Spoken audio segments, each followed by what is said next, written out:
From this moment on, you will now be known as Sharkbait. Sharkbait, ooh-ha-ha! Welcome, brother Sharkbait. Sharkbait, ooh-ha-ha! Enough with the Sharkbait. Sharkbait, ooh, bop. Hey, what's up, everybody? This is D with the update. Just taking a look at the old quarantine tank, which I use to house my new fishes. And I know a lot of you have been asking, hey, what's up with the updates on freshwater? You know, you go on full-blown reef fauners 24/7. So I says, you know, you're right. Can't forget about my freshwater love. And I've been getting a kick out of my latest addition to the quarantine, and that would be my koi betta. As you know, bettas come in many varieties, species, from different habitats in Thailand and different parts of Asia. A lot of people have been breeding them here in different crossbreeds, but a majority come from out west, which makes it difficult to get some of the rarer species. So thought I'd take this moment to take a look at how I handle the treatment of new species when it comes to like things like bettas. And first thing I do is, depending on the species, if I want to breed them or increase the size of the fish, I'll keep them in the quarantine where I will feed them, you know, bloodworms, tubulifix, and what I've been using is a powdered food, if I can get a shot of it here, which is made by Hikari. It's called Daphnia, which is really good for guppies, bettas, and things of that nature. It's a powdered form, which makes it much easier for them to digest, especially for smaller fish like that one. If you can see my molly fry, they get a kick out of it. You don't have to feed them a lot, but see, my fry's doing good. Other thing is, in the quarantine, most people don't have plants and things of that nature. I like to have plants because I don't have heavy filtration on here. Basically, I have an internal filter. That box is going to be changed out, but I have that internal filter that erupts on the surface. Let me see, I get a closer look here. You know, I run the water through that, and I do a majority of the water cleaning through water changes. This is a 10-gallon tank, so I do like 5-gallon water changes.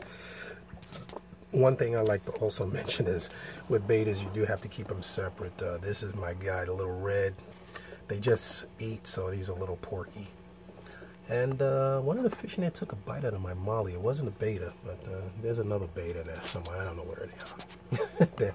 They're much more relaxed in the planted environment, so they tend to show a lot more coloration.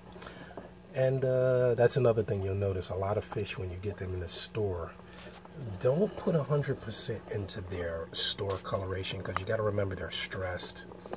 They're transferred over days, sometimes weeks, in bags and cups and things of that nature. So you do have the opportunity to improve their color. If I showed you what Lil Red looked like when I got him, he was nowhere near this vibrant.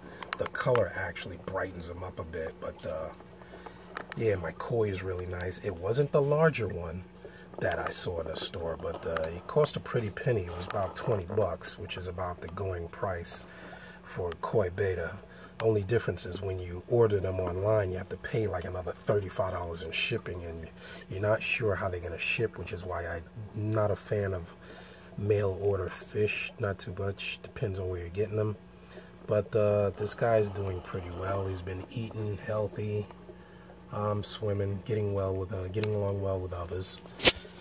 The molly's doing good. That's my male. The female is there somewhere, hopefully, if I haven't lost her or jumped. I will point out that I leave my tank open for a good oxygen exchange, and I have the pothos, which removes a majority of the nutrients from the water, whatever I don't remove by doing the water changes. So as they get comfortable, and I have them in here for a few weeks, with the exception of the bettas, I tend to keep bettas in this tank. They move up to one of my other tanks. The lights are out now, so any of you guys that are familiar with me are familiar with the main planted high tank.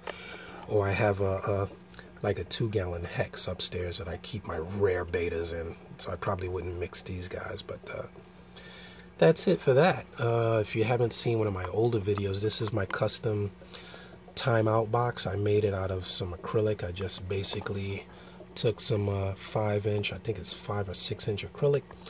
I bent it and put a bottom on it. Then I made a little hangover, so holds my fish in the tank and keeps them separate if I have any fighters.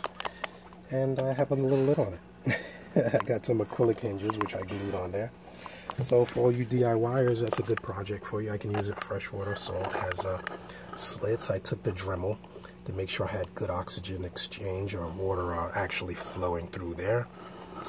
And that's another update on that. So he's in the timeout while I get my koi, some weight put on him, try to get him big up. And other than that, no new developments. The plants, you can't be really picky in a little system like this. This is just basically what plants will grow in there.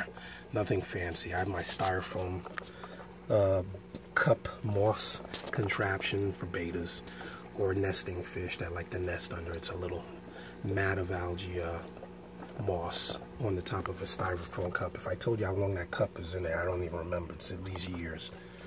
And I actually am noticing some snails in there, which I haven't noticed before, but life finds a way, obviously. Oh, look at that. Yeah, okay. There are quite a few in there. So that's the update for that. Oh, these guys, I might want to add, they love, if you do build a box inside a tank, make sure it's not flush against the tank because they do like to squeeze in there. It drives me nuts. I think they're going to croak or something. But they will annoy each other. But as long as they have enough room to actually distance each other, no problem. Which is another reason why I have a lid on it. Because it did jump out. The prototype to this box, the bettas would jump out and be in the main tank. And I was like, how the hell did you get in there? But that's it. So fun with the quarantine. I got my little fry there. I think it's a male. Is that a male? Is that a female? Oh, it's a female. Yeah, I believe that's a female there. Yep, and there's the female here.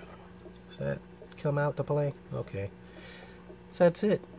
I'll give you a shot in another video of how the outdoor pond is doing. I got some fish in one of the containers, so I'll give you an update on that. So till next time, this is D signing off with the shot of the update of the koi betta. This is day 3 and he's getting along in the quarantine. So click subscribe, follow it, click it, thumbs up, all that good stuff. Share your comments, and see ya, see ya, see ya. Say goodbye, fish.